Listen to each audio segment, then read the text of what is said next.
পুরা বাজারে দোকানদারি করা ওরা সাহস পাবে না, ক্ষমতা পাবে না। আল্লাহর কসম বলছি, তোমাদের কারণে, যুবকদের কারণে, তোমাদের ঢিল হয়ে যাওয়ার কারণে, তোমাদের ব্যবহার খারাপ হয়ে যাওয়ার কারণে আজ এরা সাহস পেয়েছে। আজ আমাদের ধর্ম ডুবু হয়ে গেল, আজ আমাদের ধর্ম বিলীন হয়ে গেল। যুবকরে সতর্ক হতে হবে, তোমাকে সতর্ক হতে হবে যুবককে। বুড়াদের দ্বারাতে দিন আসেনি, বুড়াদের দ্বারাতে দিন কায়েম হয়নি। কায়েম যদি হয়েছে তোমার মতো আমার মতো যুবকদের দ্বারাতে হয়েছে। আমি এক কথাই তোমাদেরকে বলবো, এক কথাই যুবকদের পায়ে হাত ধরে বলবো, যুবক তোমরা একবার সতর্ক হয়ে এলাকায় এলাকায় তোমরা দল গঠন করো। তোমরা দল গঠন করে তুমি এবার বলো, যেই সব ছেলেরা আজকাল পর থেকে জেহাদ নিয়ে, আজকাল পর থেকে ফোন নিয়ে যারা বিবাহ করবে, তার উপরে এরকম কঠোর শাস্তি চালাবো। আল্লাহর কসম বলছি, তোমার আইনের কারণে বন্ধ হয়ে যাওয়া সম্ভব। যুবক একটু ভাই সতর্ক হও। আল্লাহর নবী জনাবে মুহাম্মদ রাসূলুল্লাহ সাল্লাল্লাহু আলাইহি ওয়াসাল্লাম যে কথাগুলি বললেন, বিয়ে করতে যাবি চারটা জিনিসের প্রয়োজন। তুই একা যা, দুটা গাওয়া নে, মোহর নে, আর একজন আলেম ওলামাকে সামনে করে বসিয়ে ফতোয়া পড়িয়ে বিয়ে করে নিয়ে চলে আয়। আল্লাহ তোর উপরে সাহায্য করবে। ভাইয়া, আল্লাহ রাব্বুল আলামিনের বান্দা, আপনারা অনেকক্ষণ ধরে আমার বক্তব্য শুনছেন।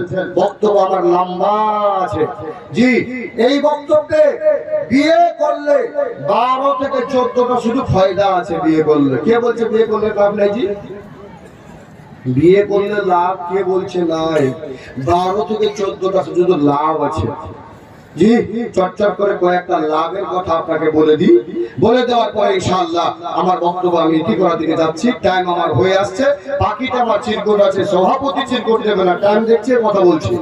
কথা হলো, বিয়ে যদি করে যুবক, 1 নম্বর ফায়দা সেটা হলো যুবকেরা জেলার মতো পাপ কাজ থেকে, হারাম কাজ থেকে বঞ্চিত হয়ে যাবে, হারাম কাজের দিকে যাবে না। নাম্বার 2, বিয়ে যদি করে, বিয়ে করলে ফায়দা এটা, বিয়ে করলে লাভ এটা যে ওই যুবকটা যখন বিয়ে করবে, ওই যুবক যখন শরিয়ত মোতাবেক বিয়ে করবে, তখন ওই যুবকের উপরে আল্লাহর সাহায্য অটোমেটিক নেমে আসবে। এটা দ্বিতীয় ফায়দা।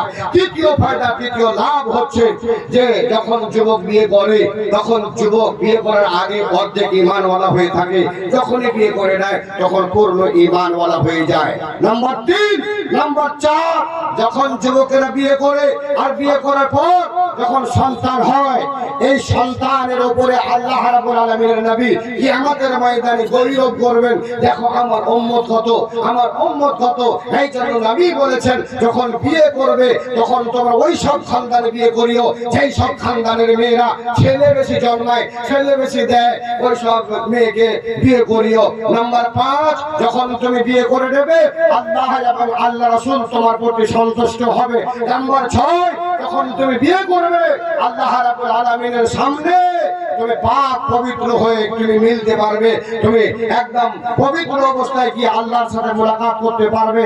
নাম্বার 6, নাম্বার 7 হলো যখন যুবকেরা বিয়ে করে, বিয়ে করার পর কি হয়, যখন বিয়ে করে, বিয়ে করার পরে যখন সন্তানগুলো হয়, ওই সন্তানগুলো যদি আবার মারা যায়, কিংবা ওই সন্তানগুলো যদি বেঁচে থাকে আর সে মারা যায়, তার জন্য যদি দোয়া করে, আয় মহান আল্লাহ, আমার আব্বা দুনিয়া থেকে চলে গেছে, আমার মা মরে গেছে, আল্লাহ তুমি তাকে জান্নাত দিও, এই কথা বলবে, তার জন্য আল্লাহ রাব্বুল আলামিন দোয়া কবুল করে নেবেন, আল্লাহ রাব্বুল আলামিন তাকে মাফ করবে।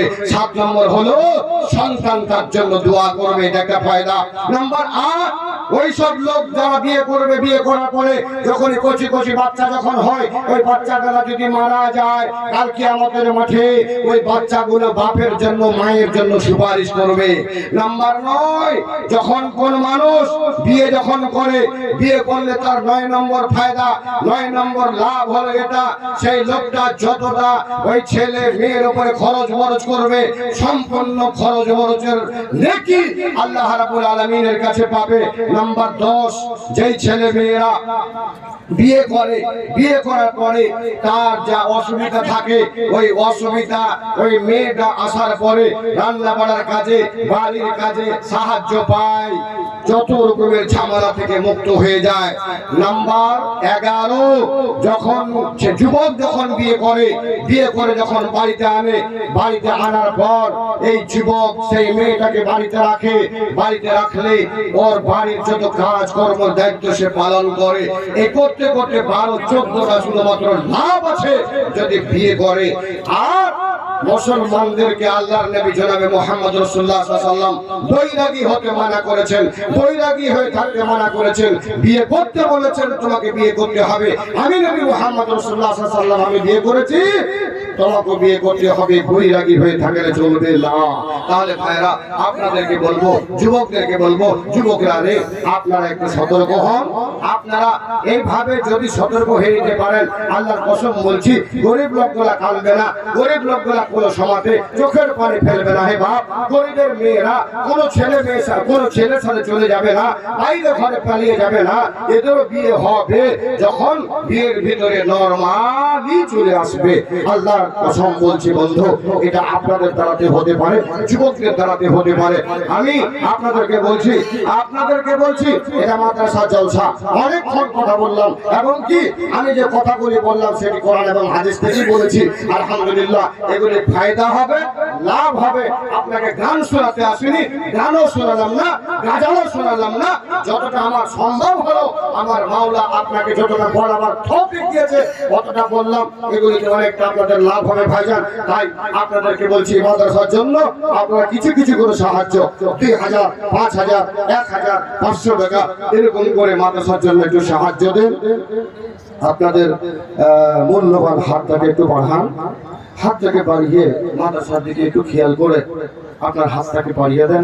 আল্লাহ রাব্বুল আলামিন আপনার হাতটাকে কাল কিয়ামত পর্যন্ত বাড়াতে থাকবে, বাড়িয়েই থাকবে, বাড়াবে ইনশাআল্লাহ। তাহলে আমার হাতে কোনো মা প্যান্ডেল হতে এই হাতের না কিসের একটা বালা দিয়ে পড়াচ্ছেন, এটা মনে হয় চাঁদির কোন একটা গয়না। মাশাআল্লাহ, মায়েদেরকে বলবো, মা তোমরা আর একটা গয়না জোড়া দিয়ে পড়াও তো মা। ওয়াখালাকনাকুম আজওয়াজা, মারে প্রত্যেকটা জিনিসের জোড়া রয়েছে, তোমাদেরও জোড়া আছে, আর একটা গয়নার জোড়া দিয়ে পড়ারে মা।